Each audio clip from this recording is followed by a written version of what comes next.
Siyam na raang pamilya ang nawalan ng tirahan matapos magkasunog sa Bacoor, Cavite. Halos wala nang naisalbang kagamitan ng ilang residente. Saksi si Ian Cruz. Mula sa Himpapawid, tanaw ang lawak ng sunog sa San Nicolas 3, Bacoor, Cavite. Pasado alas 9 ng umaga nang sumiklab ang sunog. Maraming bumbero ang naparesponde kasama na ang mga fire volunteer. Kwento ng mga residente, bigla na lang silang nagkagulo nang makita nila ang malaking sunog. Kasi sample lang ng buko, nagsisigawan ako, malakas na yung apoy. Pagdating ko, malakas na yung apoy. Sa ngayon po, hindi pa po namin masigurado kung ano po yung pinagbulan talaga ng apoy. Sa bubong ng isang residente, nakita namin ang mga bumbero na umakyat para apulahin ng apoy. Maraming residente ang tumulong na gumamit ng timba, makapagbuhos lang ng tubig.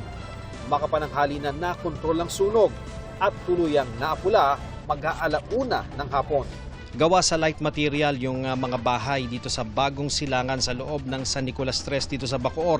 Kaya naman makikita po natin talagang tinupok ng apoy itong mga bahay dito. Sa ngayon ay naghahanap ng mga mapapakinabangang gamit ang mga residente dahil karamihan sa kanila wala halos na isalba.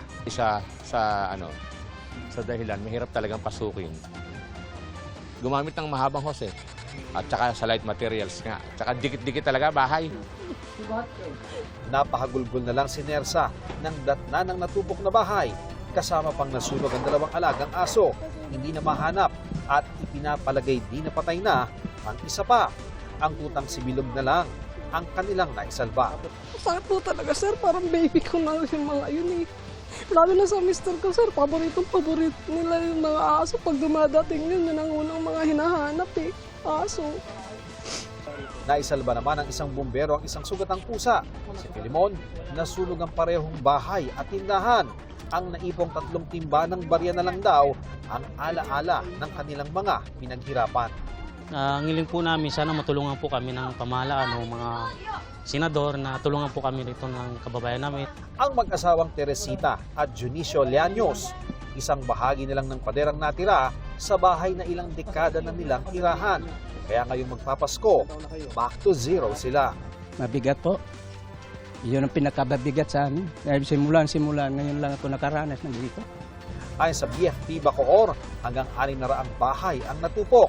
Nasa 700 pamilya ang apektado. Sabi ng kapitan ng San Nicolas 3, nakipag-ugnayan sila sa katabing barangay ng Calundo sa Las Piñas para ma-accommodate sa mga covered court ang mga nasunugan.